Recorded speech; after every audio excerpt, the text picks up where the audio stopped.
Bonjour Rudy. Bonjour Alexis, bonjour à tous. Et à la une de la presse ce matin, les héros anonymes de tout un pays. Oui, pour nos pompiers, pas d'applaudissements à 20h, pas d'accolade spontanée sur le chemin d'une marche de soutien, mais la dignité silencieuse du devoir accompli.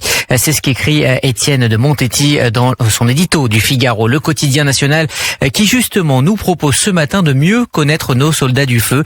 Ils sont plus de 250 000 en France, dont près de 200 000 volontaires, animés par cette idée de protéger les personnes et les biens. On apprend que le combat contre le feu ne représente que 4% de leur mission, loin derrière les secours à la personne.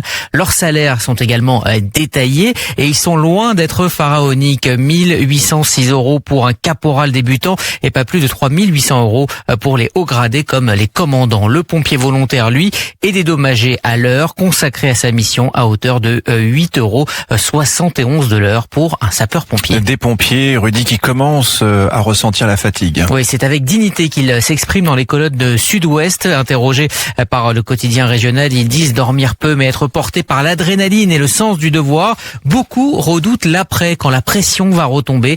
Les images resteront et les témoignages à lire sont très touchants.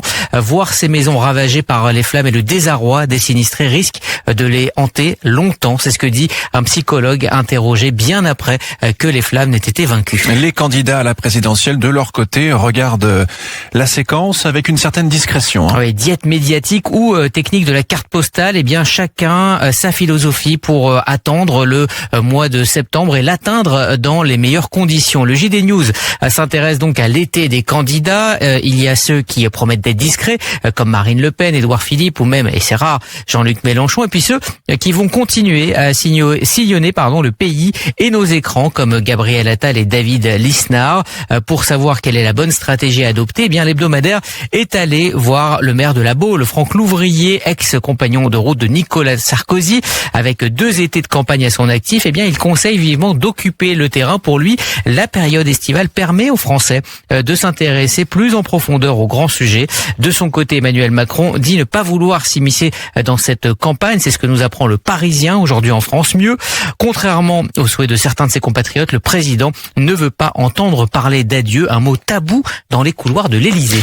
Tous ces candidats rêvent un jour d'avoir, on peut l'imaginer, la popularité, Rudy, d'un Zinedine Zidane. Entre ici, Zinedine pour la Provence, le rêve bleu pour la Dépêche du Midi ou une passion française pour l'équipe. La presse avec une rare unanimité salue l'entrée en jeu plus que réussie de Zinedine Zidane dans le rôle qu'il dit avoir attendu depuis 5 ans, celui de sélectionneur des Bleus.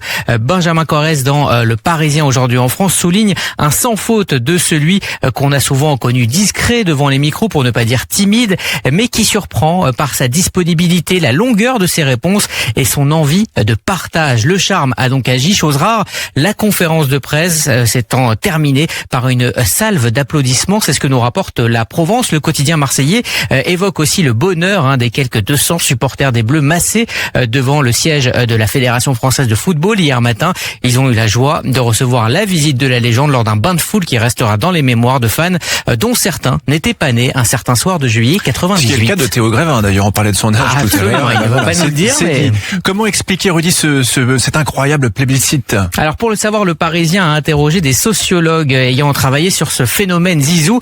Il confirme un lien indéfectible avec les Français. Pour Stéphane Beau, la victoire des Bleus en 98 a donné corps à l'idée d'une France capable de se rassembler et Zinedine Zidane en est devenu le symbole. Rémi Oudrigui acquiesce et ajoute que Zidane parle aux gens plus discrets, à ceux qu'on entend moins et ceux qu'on écoute moins. En tout cas, vous le verrez, en lisant la presse ce matin, la France ne manque pas de héros, la classe politique ferait bien de s'en inspirer.